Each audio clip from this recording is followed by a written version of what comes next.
Perkenalkan, saya atas nama Rudiansyah dengan NIM 903119136 dari Ilmu Ekonomi D.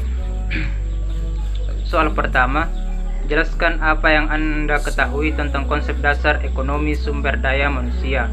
Menurut saya, ekonomi sumber daya manusia merupakan ilmu yang mempelajari tentang penduduk suatu negara yang sudah memasuki usia angkatan kerja, baik yang belum bekerja maupun sudah bekerja. Yang kedua, peningkatan produktivitas sumber daya manusia merupakan sasaran strategis, karena peningkatan produktivitas faktor-faktor lain sangat tergantung pada kemampuan tenaga manusia yang memanfaatkannya. Sebutkan dan jelaskan faktor-faktor yang mempengaruhi produktivitas sumber daya manusia. Menurut saya, faktor-faktor yang mempengaruhi produktivitas sumber daya manusia yang pertama, tingkat pendidikan. Artinya, semakin tinggi tingkat pendidikan, maka produktivitas sumber daya manusia juga akan semakin besar atau potensinya sangat tinggi. Kemudian yang kedua, skill dan pengalaman. Artinya, semakin tinggi skill dan pengalaman dimiliki oleh seseorang, maka produktivitas juga akan semakin meningkat. Yang ketiga, struktur umur. Artinya semakin matang umur yang dimiliki angkatan kerja, maka produktivitas juga akan semakin meningkat. Yang keempat, jenis kelamin. Artinya proporsi jenis kelamin sangat menentukan yang namanya produktivitas sumber daya manusia, baik itu dari segi perempuan ataupun laki-laki. Yang kelima, pengetahuan. Artinya semakin tinggi tingkat pengetahuan yang dimiliki oleh seseorang, maka hal ini akan berdampak positif terhadap peningkatan produktivitas sumber daya manusia itu sendiri. Yang ketiga, apa yang dimaksud dengan permintaan tenaga kerja? Jelaskan secara rinci beserta dengan kurva.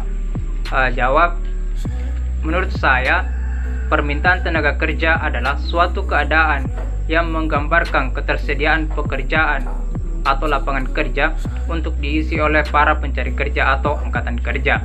Adapun kurva permintaan tenaga kerja yaitu dapat kita lihat pada kurva berikut, yaitu hubungan antara unit modal dan tenaga kerja. Artinya, semakin tinggi atau semakin besar unit modal yang digunakan, maka permintaan tenaga kerja juga akan semakin sedikit. Nah, ketika kemudian pergeseran unit modal mengalami penurunan, maka permintaan akan tenaga kerja itu akan juga mengalami pergeseran, yakni ke arah yang lebih banyak atau meningkat. Soal keempat, sebutkan dan jelaskan apa saja yang menjadi komponen permintaan tenaga kerja. Yang pertama, pertumbuhan tingkat upah. Artinya, semakin tinggi tingkat upah, maka permintaan tenaga kerja juga akan semakin menurun. Begitupun juga dengan sebaliknya. Yang kedua, teknologi. Semakin tinggi ataupun semakin banyak penggunaan teknologi dalam industri, maka permintaan tenaga kerja juga akan semakin sedikit. Yang ketiga, produktivitas. Semakin tinggi tingkat produktivitas yang dimiliki oleh seseorang, maka permintaan untuk kemudian masuk dalam dunia kerja itu juga akan semakin tinggi. Yang keempat, kualitas tenaga kerja. Artinya, semakin bagus kualitas yang dimiliki oleh seorang tenaga kerja, maka itu akan sangat mudah untuk kemudian masuk ke dalam pasar kerja. Yang kelima, harga barang modal turun serta perubahan permintaan hasil akhir produksi oleh konsumen. Soal kelima, jumlah tenaga kerja keseluruhan yang disediakan bagi satu perekonomian tergantung dari beberapa faktor. Sebutkan, yaitu faktor-faktornya yaitu jumlah penduduk, struktur umur, produktivitas, tingkat upah, tingkat pendapatan, kebijakan pemerintah, wanita yang mengurus rumah tangga, penduduk yang bersekolah, dan keadaan perekonomian. Soal keenam, jelaskan pengertian diskriminasi kerja dan jelaskan jenis-jenis diskriminasi kerja. Secara sederhana, diskriminasi kerja dapat didefinisikan sebagai setiap perlakuan yang berbeda ataupun tindakan pengecualian antara pekerja satu dengan pekerja yang lainnya yang memiliki dampak buruk bagi pekerja. Adapun jenis-jenis diskriminasi dalam dunia kerja, yang pertama adalah diskriminasi umur, yaitu diskriminasi dari segi umur para pekerja. Yang kedua, diskriminasi gender, yaitu diskriminasi antar gender yang terjadi dalam dunia kerja. Yang ketiga, diskriminasi kehamilan. Ya, diskriminasi kehamilan ini adalah diskriminasi yang khususnya berlaku terhadap kaum perempuan. Yang keempat, diskriminasi suku, ras, dan agama.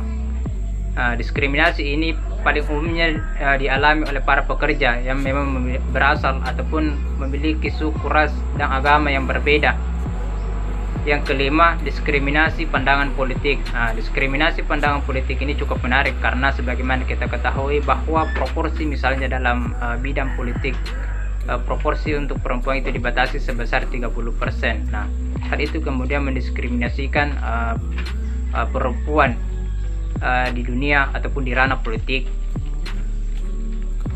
Soal ketujuh, jelaskan hukum yang mengatur diskriminasi dalam bekerja.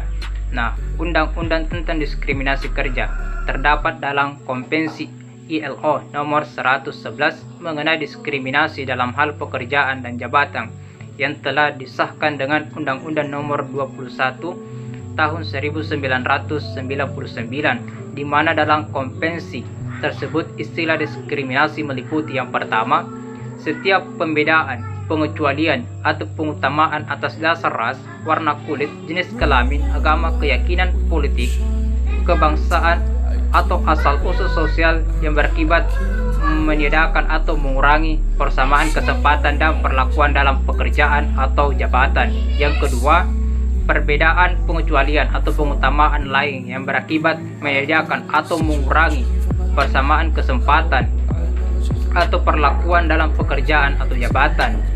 Upaya pembinaan sektor informal dapat dilakukan melalui 4 pendekatan. Yang pertama, mendorong sektor informal ke arah sektor formal atau sektor yang lebih legal. Yang kedua, meningkatkan kemampuan yang ada pada usaha sektor yang sama. Yang ketiga, mengadakan relokasi bagi kegiatan usaha sektor informal. Yang keempat, mengalihkan usaha yang sama sekali tidak mempunyai prospek baik ke bidang usaha lain yang punya prospek yang lebih baik atau lebih menjanjikan. Soal ke-10, sektor informal dijadikan jaringan pengaman bagi pemecahan problem pengangguran. Apakah saudara setuju bahwa sektor informal harus dikembangkan? Berikan jawaban saudara dan contoh konkretnya. Menurut saya, sektor informal perlu mendapatkan perhatian lebih dari pemerintah dalam pengembangannya. Mengapa demikian? Karena sebagaimana kita ketahui bersama bahwa sektor informal merupakan sektor ataupun bidang usaha yang banyak digeluti oleh masyarakat, terkhusus masyarakat Indonesia. Namun, kalau kita berbicara data, sudah sangat jelas bahwa sektor informal memegang peranan penting terhadap pemasukan negara karena sektor ini merangkul banyak pelaku usaha, mulai dari pelaku UKM, UMKM, dan para pedagang-pedagang kaki lima lainnya yang pada dasarnya akan menopang pertumbuhan ekonomi suatu negara. Adapun contoh konkret pada pelaku UKM baik pedagang kaki lima, pedagang keperluan sandang, pangan maupun papan, di Indonesia sangat tumbuh pesat, terlebih lagi dengan lahirnya e-commerce maupun startup perdagangan online yang secara otomatis memudahkan masyarakat dalam memasarkan ataupun menjual produknya kepada konsumen, sehingga percepatan pertumbuhan ekonomi serta peningkatan perekonomian dari sektor UKM itu dapat terlaksana ataupun dapat terrealisasi dengan mudah.